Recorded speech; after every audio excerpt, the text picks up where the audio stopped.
Hello, my name is Emmanuel, and today I'm going to be showing you how to download the BOLO app to your local environment and get it running. I'm also going to show you how to push the application to Bluemix so that you can demo it for your product owners or your teammates. Before you begin this tutorial, you need to have three things installed. The first one of them being Node.js so that you can execute your application, GitHub so you can clone from Git and push, and the Cloud Foundry command line interface. This is so that you can push your application to Bluemix. So first we're going to begin by going to the GitHub with the BOLO5 application. In our case it was BOLO5, but whoever the instructor for SeniorProject is will provide you with the link. So the first thing we're going to do is we're going to say clone or download. We're going to copy the link to the dashboard, and we're going to say open a command line with Git, and you're going to say git clone. You're going to paste in the link from GitHub, and you're going to hit enter. So now the repository will begin downloading.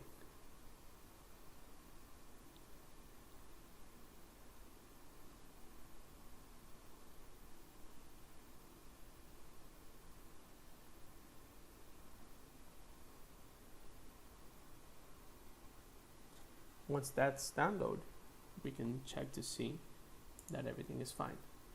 We can go to the desktop and we can see here that the BOLO5 application has been downloaded. Now the next step is to install all our dependencies and configure our environment variables. To do this, you're going to want to open the command line again. You're going to want to go into the folder that you just downloaded. You're going to want to go into the code folder, and now that you have your package.json there, you're going to want to run the command called npm install. What this is going to do, it's going to download all the dependencies for the project. So let's start.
Now that we installed our node modules, our next step is going to be to configure our local environment variables.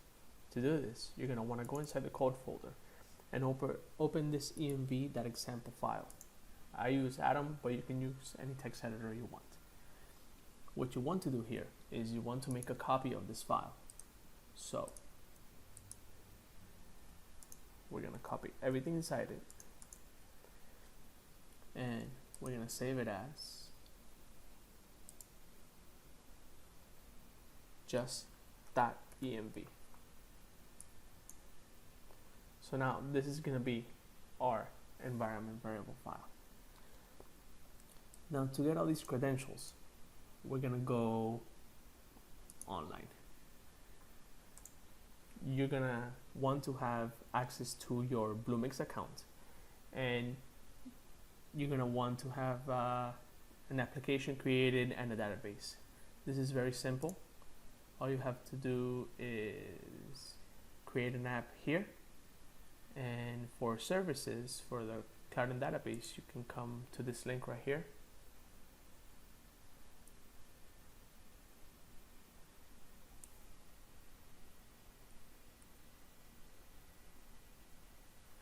You can Control F and you can look for Cloudant. You can click on Cloudant and you can give it a name and create it. You really don't need to have the application running in order to create the cloud and database, but if that's what you want, you can do it too. So we can come here and click on our database.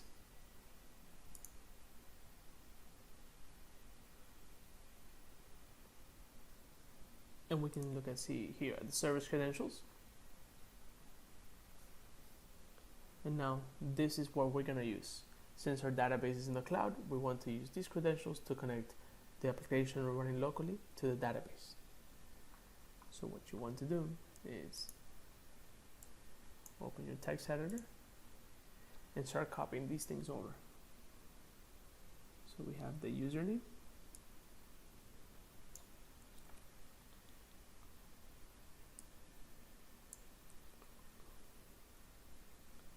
password,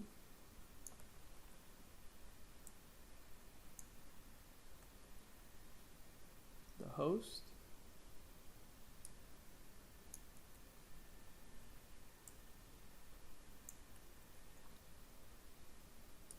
the URL,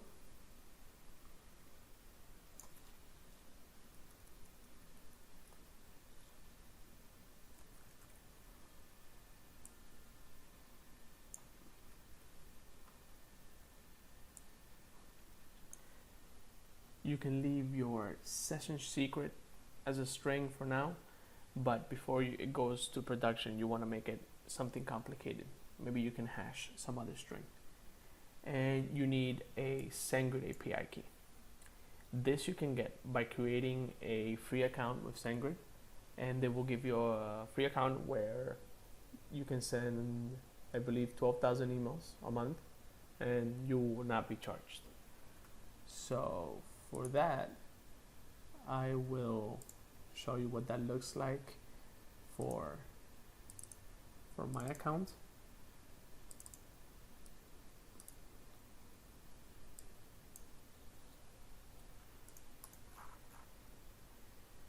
It's just this right here, and let's use it for now.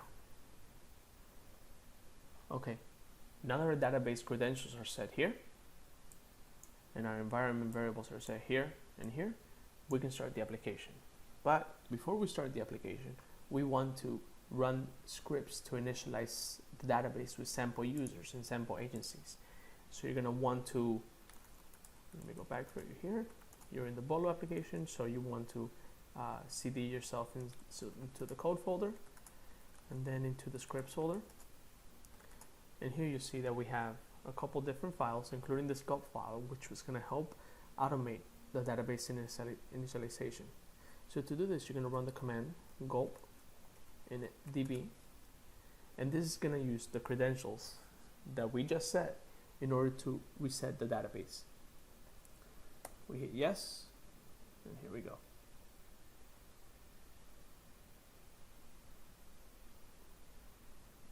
Okay, done. So now we can go back into code and we can run the npm start command to start the application, or we can go into the source and then web and run node app.js. So if we get the express server is listening on port 3000, that's a good message. That means that our application is ready. So now the next step is we come here and we'll go to localhost 3000. And if you get this screen, you should be in good shape. We can log in with our sample users. One of them is Jason4. And the password is Jason4 with capital J. And we have access.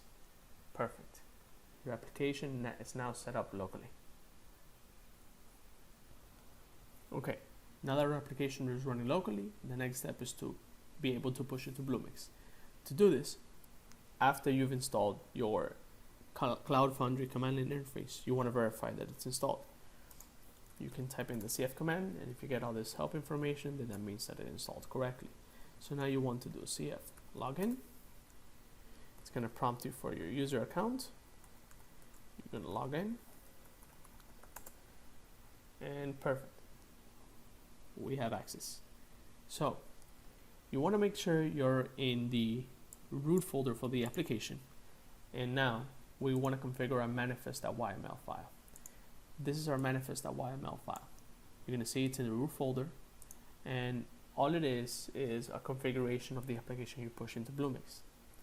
In this case, we want to start configuring. Path, it's going to grab everything inside the code folder and push that.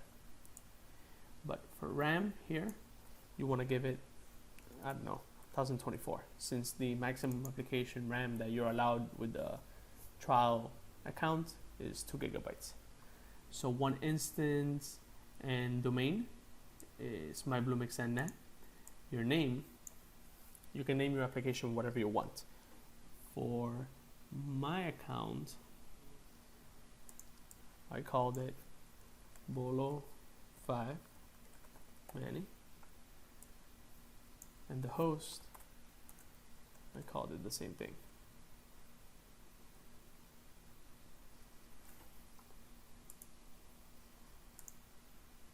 BOLO5 Manny. And for services, our service, the only service we have is the cloud and database. So you want to come here into your application, and you want to copy all this thing right here, the name of your database. Just 1 second to load. You want to copy that. You want to put it right here. Okay, now you can save that. Open your command line. You make sure you're in the BOLO5 directory or whatever the version is, and you can say cf push. And now you can see it's using the manifest.yml, and it's going to start connecting to the application. You can see it's using the BOLO5 route.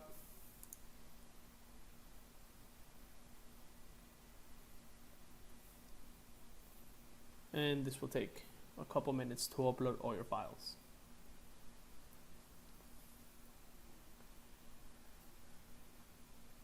You notice that inside the code folder, while this is happening, you have a cf ignore, and the cf ignore is kind of like the git ignore.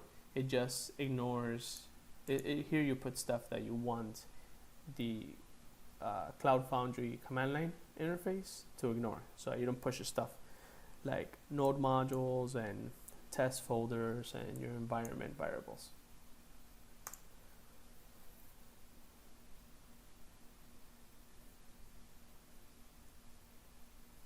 So notice it will grab your package.json and install the node modules itself.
once the application finishes uploading, it's going to start its starting out process, and you give it a few seconds, and you'll get a message that the app started and you're good to go. So now you can actually go back to your dashboard, click on your application,